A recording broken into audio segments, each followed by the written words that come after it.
रामकृष्ण हरी मंडळी श्री स्वामी समर्थ। आजच्या व्हिडिओमध्ये आपण कोजागिरी पौर्णिमेची पूजा कशी करावी, या पूजेमध्ये कोणतं साहित्य वापरावं, लक्ष्मी प्राप्तीसाठी कोणत्या सेवा कराव्यात, योग्य पद्धतीने पूजा कशी करावी, पूजेमध्ये कोणत्या वस्तू असाव्यात, मंत्र कोणते म्हणावे, या रात्री कोणती मंत्राची सेवा आपल्याला करायची आहे, शिवाय ही जी पूजा आहे तर ही पूजा आपल्याला 16 तारखेला रात्री करायची आहे की 17 तारखेला रात्री करायची आहे, योग्य मुहूर्त कोणता आहे, योग्य वेळ कोणती आहे, अशी बरीचशी माहिती या व्हिडिओमधून मी तुम्हाला देणार आहे। त्यासाठी व्हिडिओ शेवटपर्यंत आवर्जून पहा। चॅनलवर नवीन असाल तर सबस्क्राइब करा। लगेच व्हिडिओला सुरुवात करूया।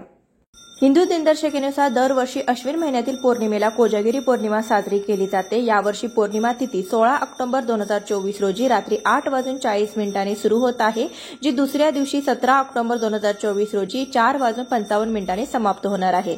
अशात उदय तिथीच्या आधारे 16 ऑक्टोबर रोजी कोजागिरी पौर्णिमेचा सण आपल्याला साजरा करायचा आहे। तर जी पूजा आहे तर ती आपल्याला 16 ऑक्टोबरला म्हणजे बुधवारी संध्याकाळी 12च्या नंतर आपल्याला ही पूजा करायची आहे। पूजेचा शुभ मुहूर्त सांगायचा झाला तर 16 तारखेला बुधवारी रात्री 11:42 पासून ते 12:32 पर्यंत हा शुभ मुहूर्त आहे। या शुभ मुहूर्तावरती तुम्ही पूजा करू शकता।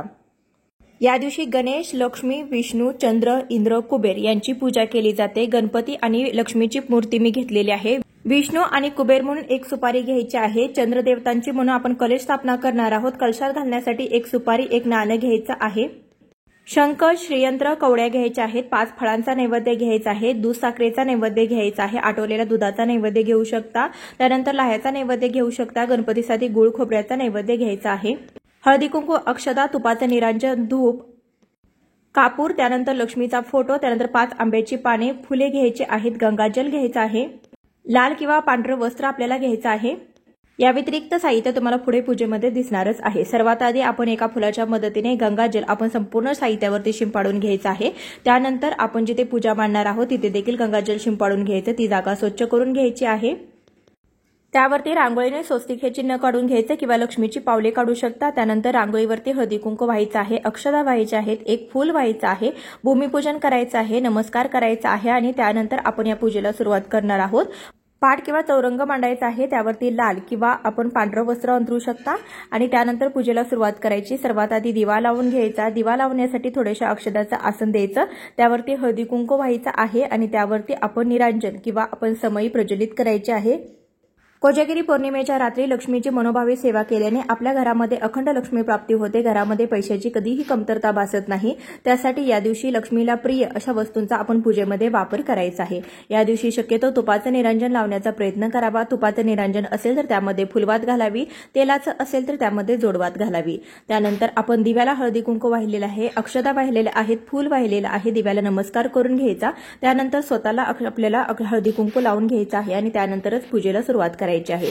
सर्वात आधी गणेश पूजन करून घेणार आहोत, तर त्यासाठी आपल्याला गणपती बाप्पांच्या मूर्तीवरती अभिषेक करायचा आहे। थोडेशा अक्षदाचं आसन ठेवून त्यावरती गणपती बाप्पांची मूर्ती ठेवायची आहे। तुम्ही सुपारी देखील ठेवू शकता। त्यानंतर 5 पळ्या स्वच्छ पाण्याने, त्यानंतर 5 पळ्या आपल्याला पंचामृताने स्नान घालायचं आहे। त्यानंतर पुन्हा 5 पळ्या आपल्याला स्वच्छ पाण्याने स्नान घालणार आहोत। गणपतीची पूजा करत असताना ओम श्री गणेशाय नमः किंवा ओम गण गणपते नमः या मंत्राचा जप करावा। यानंतर आपण लक्ष्मी मातेच्या मूर्तीवरती देखील लगेच स्नान घालून घेणार आहोत। प्रथम आपण सर्व मूर्तीवरती स्नान घालून घेणार आहोत आणि त्यानंतर पूजेला सुरुवात करणार आहोत। तर गणपतीची पूजा झाल्यानंतर आपल्याला माता लक्ष्मीची देखील या दिवशी पूजा करायची आहे। या दिवशी माता लक्ष्मीच्या मूर्तीला देखील आपण एक छोट्याशा तामणामध्ये थोड्याशा अक्षता वाहून त्यावरती मूर्ती स्थापित करायची। सर्वात आधी स्वच्छ पाण्याने आणि त्यानंतर पंचामृताने पुन्हा पाण्याने असा आपण अभिषेक करून घ्यायचा आहे। या दिवशी पूजा करत असताना तुम्ही जेव्हा लक्ष्मीची पूजा कराल तेव्हा लक्ष्मीचा कोणताही एखादा मंत्र तुम्ही म्हणू शकता। लक्ष्मीचा गायत्री मंत्र ओम महालक्ष्मीचे विद्महे विष्णुपत्नीचे धीमहि तन्नो लक्ष्मी प्रचोदयात या मंत्राचा तुम्ही जप करू शकता। यानंतर आपण एका प्लेटमध्ये 2 सुपाऱ्या ठेवलेल्या आहेत, तर यातली एक जी सुपारी आहे तर ती भगवान विष्णू आहेत आणि दुसरी जी सुपारी आहे तर ते भगवान कुबेर आहेत। तर कुबेरांची आणि विष्णूंची मिळून आपण 2 सुपाऱ्या ठेवलेल्या आहेत। तर यानंतर सर्वात आधी भगवान विष्णूंच्या मूर्तीवरती आपण स्नान घालून घेणार आहोत। विष्णूंची पूजा करत असताना सर्वात साधा सोपा ओम नमो भगवते वासुदेवाय नमो नमः या मंत्राचा जप करायचा आहे। 5 पळ्या स्वच्छ पाण्याने, त्यानंतर 5 पळ्या आपल्याला पंचामृताने, त्यानंतर 5 पळ्या स्वच्छ पाण्याने स्नान घालायचं आहे।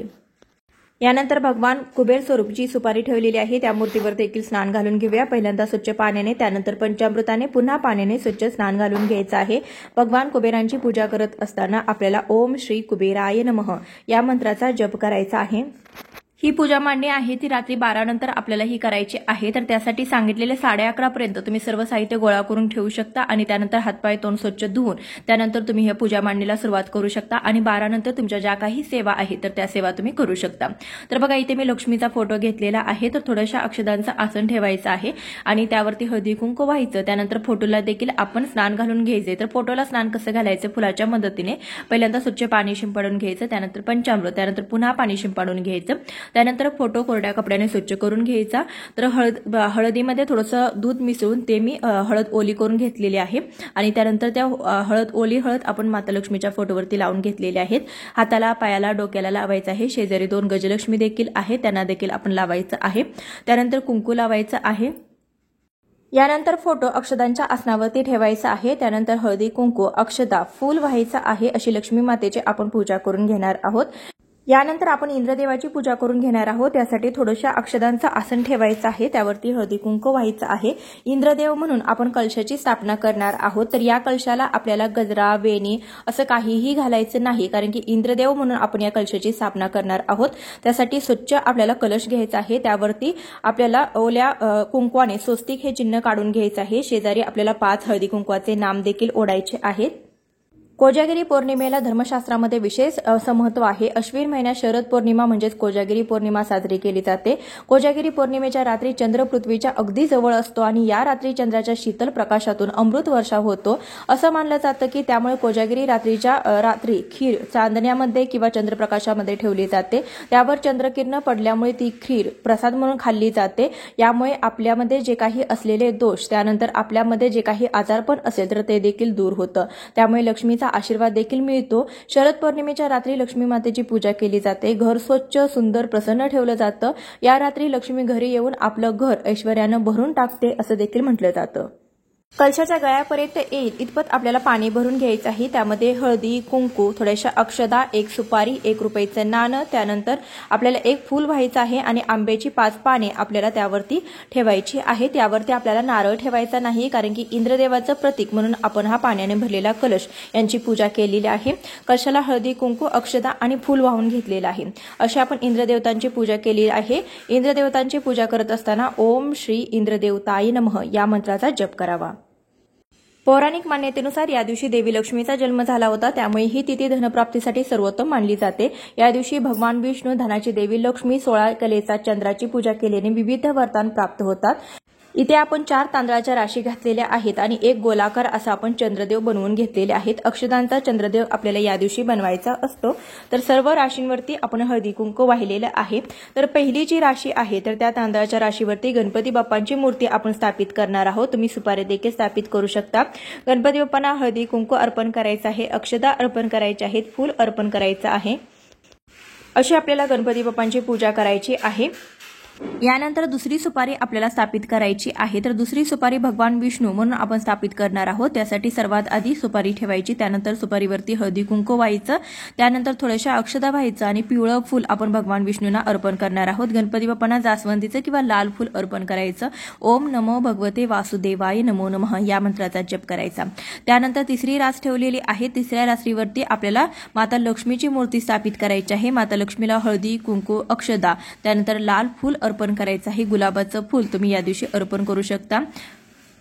ओम महालक्ष्मी नमः या साध्या सोप्या मंत्राचा तुम्ही जप करू शकता। महालक्ष्मीची पूजा झाल्यानंतर आपल्याला भगवान कुबेरांची पूजा करायची आहे। त्या कुबेर स्वरूप सुपारी स्थापन करायची, त्यावरती हळदी कुंकू व्हायचं, अक्षदा व्हायच्या आहेत आणि त्यानंतर आपल्याला 1 फूल अर्पण करायचं आहे। ओम श्री कुबेराय नमः या मंत्राचा जप करायचा आहे। भगवान विष्णूंच्या डाव्या बाजूला लक्ष्मीची मूर्ती स्थापित करायची आहे, कारण की माता लक्ष्मीला भगवान विष्णूंचं डावं अंग मानलं जातं। तर भगवान विष्णूंना लक्ष्मीचं उजवं अंग मानलं जातं, म्हणजे पूर्ण अंग मानलं जातं। त्यासाठी लक्ष्मीच्या उजव्या बाजूला आपल्याला भगवान विष्णूंची प्रतिमा स्थापित करायची आहे। त्यानंतर गोलाकार आपल्याला तांदळाची रास घालायची आहे। गोलाकार जी तांदळाची रास आहे तर ती आपले चंद्रदेव म्हणून त्यांची पूजा करायची आहे। या दिवशी चंद्र हा 16 कलेने पूर्ण असतो, त्यासाठी आपल्याला पूर्ण चंद्र काढायचा आहे। हळदी कुंकू व्हायचं, फूल व्हायचं लावायचा आहे। त्यानंतर ओम सोम सोमाय नमः या मंत्राचा जप करायचा। चंद्रदेवाची पूजा झाल्यानंतर गणपती बाप्पांना आपण गुळ खोबऱ्याचा नैवेद्य दाखवलेला आहे। या दिवशी माता लक्ष्मीला आपण आटवलेल्या दुधाचा नैवेद्य दाखवायचा आहे। या दिवशी चंद्रप्रकाशामध्ये दूध आटवलं जातं, तर इथे दूध साखरेचा किंवा दुधाचा किंवा खिरीचा नैवेद्य दाखवू शकता, बासुंदीचा नैवेद्य दाखवू शकता। त्यानंतर पूजेमध्ये आपल्याला शंख आणि घंटा ठेवायची आहे, त्यामुळे आपली पूजा ही पूर्ण होते। पूजेच्या देवाच्या उजव्या बाजूला घंटा ठेवायची, आपल्या डाव्या बाजूला, आणि शंख आपल्याला पूजेच्या डाव्या बाजूला म्हणजे आपल्या उजव्या बाजूला ठेवायचा आहे। शंखामध्ये थोडंसं पाणी घालायचं आहे। लक्ष्मीला अतिशय प्रिय असा हा दक्षिणावर्ती शंख आहे, जो ठेवलेला आहे व्हिडिओमध्ये त्याला दक्षिणावर्ती शंख म्हणायचा। तुमच्याजवळ नसेल तर तुम्ही या दिवशी खरेदी करून देखील आणू शकता। दक्षिणावर्ती शंख घरामध्ये ठेवल्याने माता लक्ष्मी ही प्रसन्न होते आणि घरामध्ये स्थिर स्थायी रूपात आपल्या घरामध्ये वास करते। त्यासाठी दक्षिणावर्ती शंख आपल्या पूजेमध्ये आपल्या घरामध्ये असावा। त्यानंतर महालक्ष्मीला अतिप्रिय असं श्रीयंत्र, ज्याला लक्ष्मीचं आसन देखील म्हटलं जातं, तर श्रीयंत्राची देखील आपल्याला तांदळाच्या राशीवरती स्थापना करायच्या आहेत। आणि माता लक्ष्मीला कवड्या देखील अतिप्रिय आहेत। माता लक्ष्मीची उत्पत्ती जशी समुद्र मंथनातून झाली तशी कवड्यांची उत्पत्ती देखील समुद्र मंथनातून झालेली आहे। त्यासाठी माता लक्ष्मीला प्रिय अशा शंख त्यानंतर कवड्या आपल्या पूजेमध्ये असाव्यात। तर इथे तांदळाच्या राशीवरती मी 11 कवड्या त्यानंतर एक गोमूत्री चक्र ठेवलेलं आहे। जे मध्यभागी दिसत आहे त्याला गोमूत्री चक्र म्हणायचं। गोमूत्री चक्र देखील माता लक्ष्मीला अतिशय प्रिय आहे। 1, 3, 5, 11 या स्वरूपामध्ये तुम्ही त्या कवड्या किंवा गोमूत्री चक्र माता लक्ष्मीला प्रिय असलेल्या पूजेमध्ये मांडू शकता।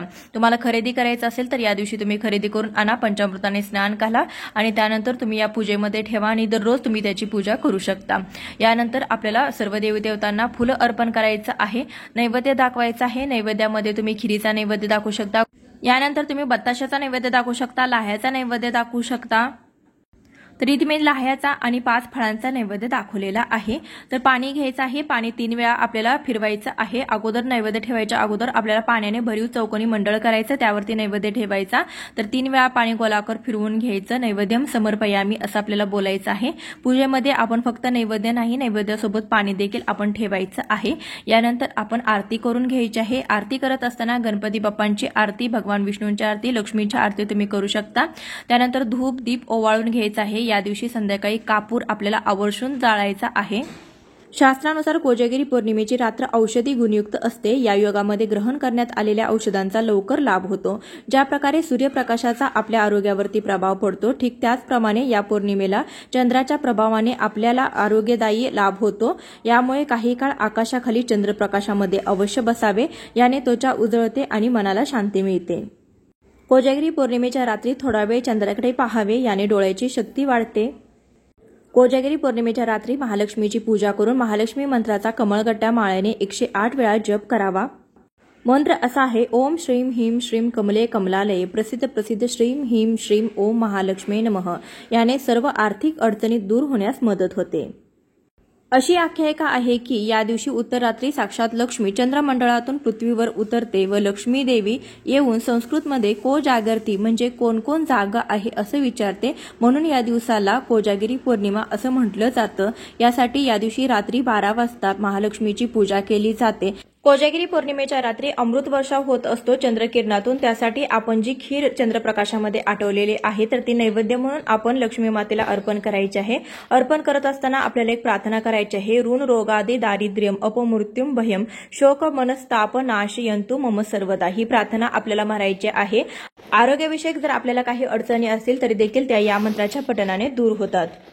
अखंड लक्ष्मी प्राप्तीसाठी या दिवशी कोणत्या सेवा कराव्यात, तर त्यामध्ये श्री स्वामी समर्थ या मंत्राचा 11 वेळा जप करावा। श्री लक्ष्मी गायत्री मंत्र, श्री विष्णू गायत्री मंत्र, श्री कुबेर मंत्र याची प्रत्येकी 1 माळ जप करायचा आहे। तसेच 16 वेळा श्री सूक्त म्हणायचं आहे, 15 वेळा श्री सूक्त म्हणायचं, 16व्या वेळी फलश्रुतीसह श्री सूक्त म्हणायचं आहे। श्री व्यंकटेश स्तोत्राचं 1 वेळा यावेळीच पठण करायचं आहे आणि गीतेचा 15वा अध्याय आपल्याला पठण करायचा आहे। या काही सेवा तुम्ही या दिवशी करू शकता, कारण की या दिवशी या रात्री जी काही जागरण करून पूजा विधी मंत्र स्तोत्र यांचं पठण केलं जातं, अशा घरामध्ये माता लक्ष्मी ही अखंड वास करत असते। कारण की या कोजागिरी पौर्णिमेच्या दिवशी जागरण करण्याला अति महत्त्व आहे। त्यासाठी या दिवशी जागून आपल्याला या काही मंत्र स्तोत्राचं पठण करायचं आहे। जागं राहायचं म्हणजे फक्त जागं राहायचं नाही, जागं राहून आपण माता लक्ष्मीची जी काही सेवा करतो तर अशा घरामध्ये माता लक्ष्मी ही वास करत असते। अशा घरामध्येच माता लक्ष्मी ही स्थायी राहते। राहते, त्यासाठी या रात्री तुम्हाला या काही सेवा करायच्या आहेत, अशी पूजा मांडणी देखील करायची आहे। आजच्या व्हिडिओमध्ये बरीचशी माहिती दिलेली आहे। व्हिडिओ आवडला तर लाईक, शेअर, सबस्क्राइब